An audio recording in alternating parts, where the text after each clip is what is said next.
I think the match against Braun Strowman is going to be amazing, and Jacob Fatu is going to be able to showcase himself against, this huge monster, Braun Strowman, and it's Jacob Fatu all the way. He's going to look more devastating in whatever the finish is than he has ever been.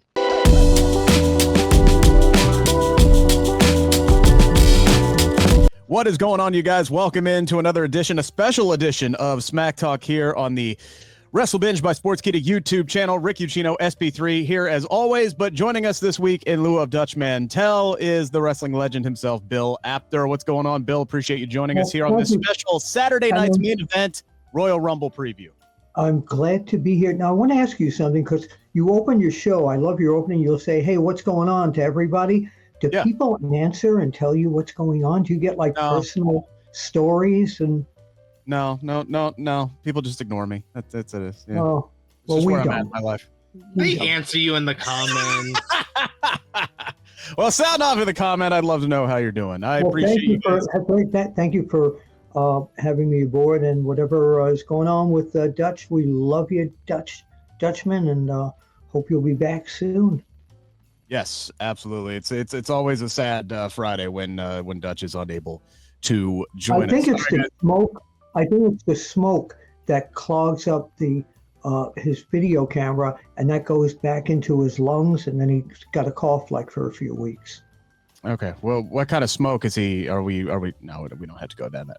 We don't. Doesn't he smoke a cigar? Doesn't he smoke a cigar on the show? Yeah, but if it's, who knows what kind of cigar it is? It's basically what I'm. Oh, I gotcha. Okay. He's usually chewing it instead of smoking it. But. Yeah, it's just for the look. You don't light it. You're hearing this exclusive scoop right here on WrestleBinge Smack Talk, brothers.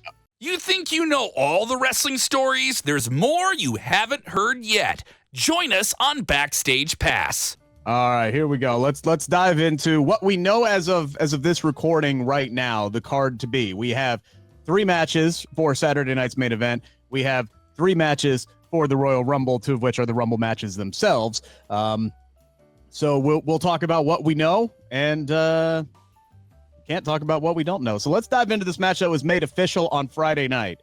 You want to talk about a good old-fashioned hoss fight straight out of the meat division. It is going to be Jacob Fatu versus Braun Strowman in San Antonio, Saturday night's main event on January 25th, this coming Saturday night.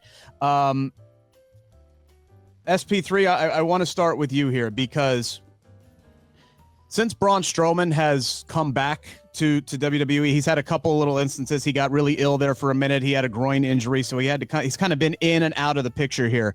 But he is still a guy who is very, very believable. He's obviously huge. He still gets a good reaction from the crowd. He's a physically imposing threat, right? And he still gets protected. So this is the perfect opponent, I think, to give to somebody like a Jacob Fatu to show how dangerous and how serious WWE is going to treat him. I do expect him to beat Braun Strowman clean, which is something that not a lot of people can say that they have done.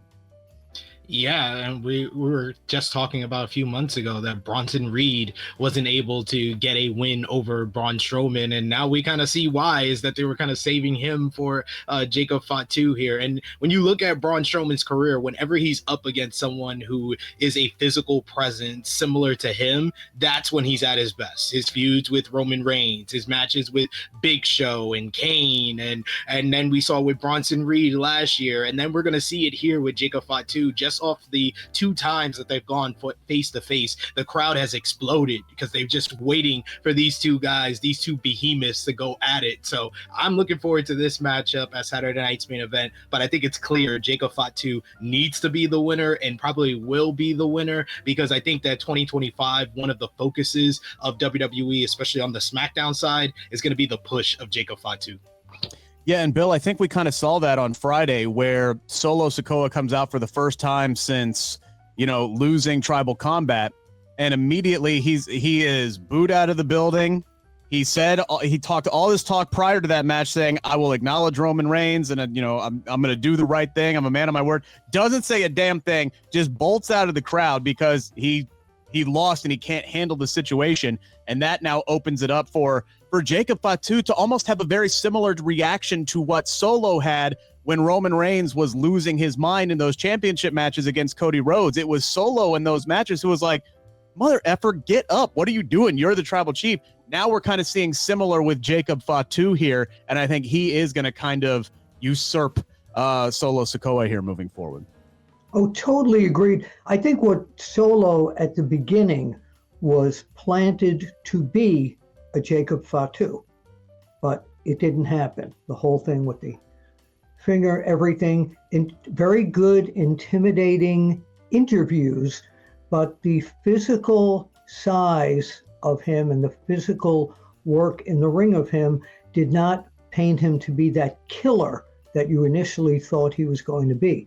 Jacob Fatu is everything they wanted to do with Solo, but when I was watching on Friday night, he talks a little too fast. It was a little hard to understand him, but in terms of people being scared of him like a real old school heel, he is great. The push on him, I think, is going to be continued huge. I think Solo may have fallen out with his whole end of the bloodline at this point because he's been shamed that he lost that match.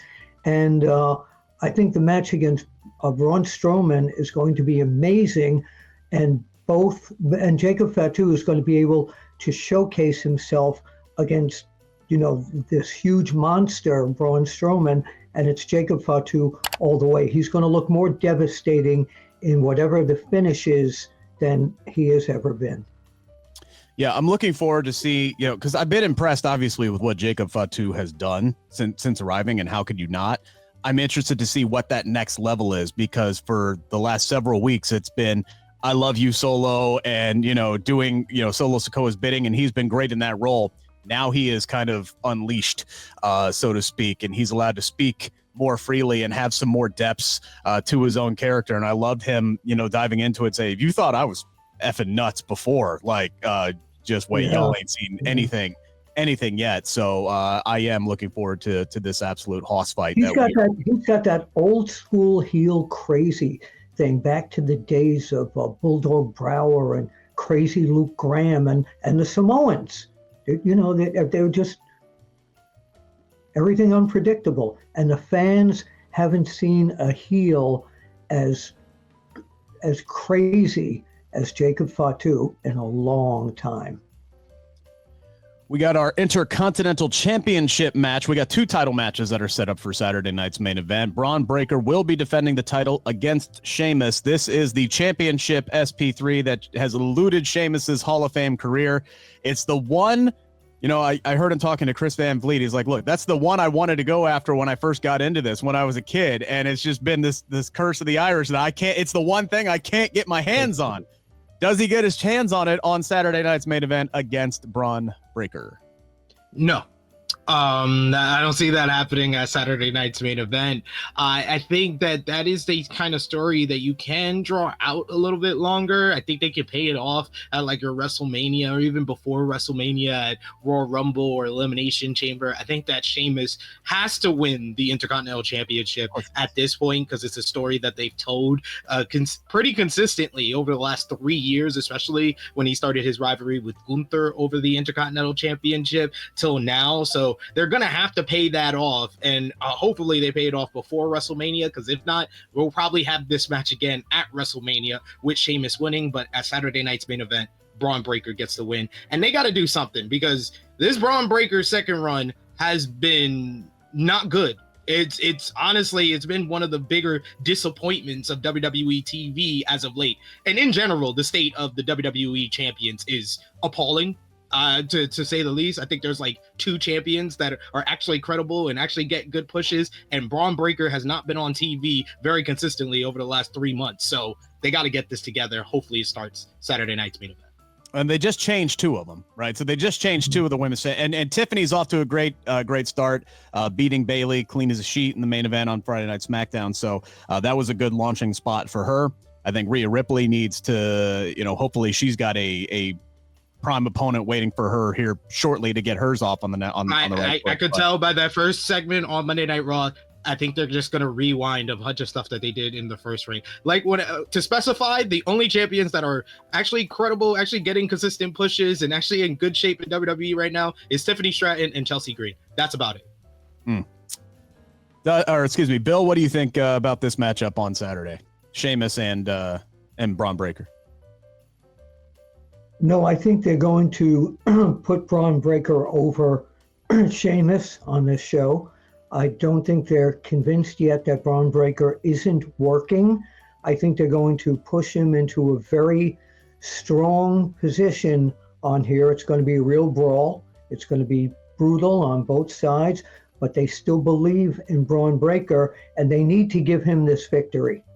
Even if it means Sheamus not getting the title, even eventually up until WrestleMania, I just think that Braun Breaker is still that young guy that they still have a lot of juice behind, and they're going to keep pushing and going with him because the fans are really starting to take with him now. They're reacting to him more than they did before. Why he's getting less TV time, with so much TV time that they have out there, I don't know, but I really think that it's going to be as Gordon Soley would have said, a Pier 6 brawl, but it's not going to change.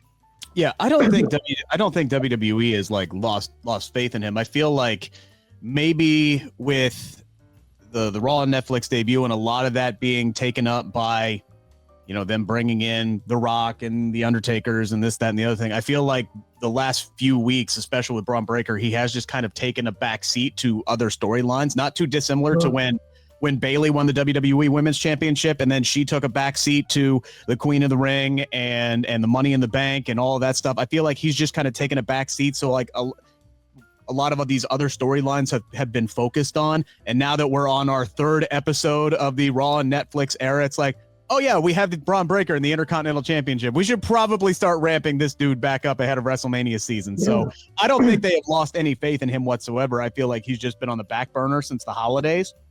And now they're going to start ramping him back up here. I do expect him to get a very... Well, there is a lot of confusion that there are so many titles now since they added the new women's titles now. Yeah. It's like, how many episodes can you have with champion? Wow. It's like enough.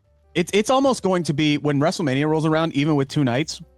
Like if you're one of the matches that doesn't have a championship involved, consider yourself special. Like in all honesty, like consider yourself, they think that highly enough of you to put you on there when you're not in a title program. It's a very good point. Very good point. We do have a World's Heavyweight Championship matchup. It's going to be Gunther against Jey Uso. I don't think the result is in doubt on this one at all. SP3, I would be absolutely floored if Jey Uso, no offense to Jey Uso, but I'd be absolutely floored if he beats Gunther on Saturday. Doesn't mean he's not going to get a good showing. Doesn't mean the crowd's not going to be behind him. Doesn't mean he's not going to get his rock star entrance, which has quickly become one of the best visuals in all of WWE. But yeah, Gunther's winning. Like it's over. And speaking of poorly booked champions in WWE, there is Gunther, who was probably one of the best characters and best heels in wrestling over the last 2 years, had one of the greatest title reigns in recent WWE history with the Intercontinental Championship. And ever since he's won the World Heavyweight Championship, all they've done is giving him opponents he's already faced, totally devalued his character. He's not the ring general anymore. He's scared he gets beaten up in fights that he starts. So he's not the ring general anymore. He doesn't have the confident demeanor. They did the whole story. Oh, he lost his confidence because Cody beat him. Oh, he doesn't know if he could beat Damian Priest, even though he just beat Damian Priest. Then he loses Damian Priest. Then he's stuck in the Judgment Day vortex for a month. And then now he's rehashing with Jey Uso, who he just faced this time last year for the Intercontinental title. They literally will not give this man a fresh opponent. I don't get it. Triple H, this was one of your best things that you've done since you've become a booker is Gunther. And you have literally just been fumbling the ball for the last couple of months. I'm hoping we can get this back on track as well. Gunther wins. Bill, what do you expect out of this? Yeah. Yeet rhymes with beat, which is going to happen to Jey Uso. It'll be a good match. I believe there'll be interference in the match, of course, from bloodline enemies there. Regarding your take on Gunther, he's the one guy in the company that, how can I say this, that has a bland personality for who he is, but an amazing work rate. I think that the guys that they're putting against Gunther, other than Jey Uso, who's more of a performer, like the other guys they've been putting him against are like guys that can wrestle his type of wrestling, those kind of opponents.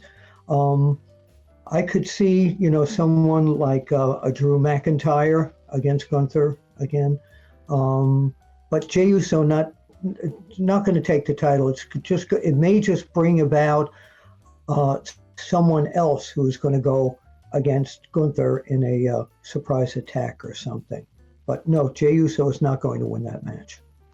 You brought up an interesting name, which is the bigger problem than anything that I mentioned. Bill, Rick, Gunther is the champion of Monday Night Raw. Who are the top stars on Monday Night Raw? CM Punk, Seth Rollins, Drew McIntyre. Has Gunther faced any of these people? Has Gunther teased the matchup with these people? These people have mentioned him, but he's not teased the matchup with any of these people. It's been 5-month reign. What are we waiting for? No, didn't he tease a matchup with Drew McIntyre recently?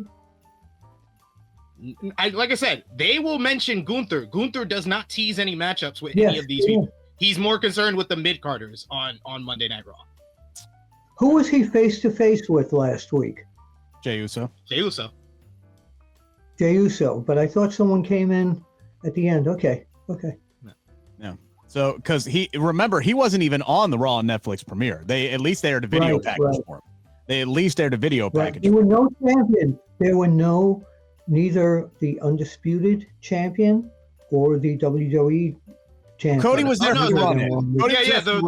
The Undisputed WWE Champion was there to get little brothered by The Rock. Yes. He was there. Yeah. No, I know that, but there was no title defense from either one of them. No. I would have done that.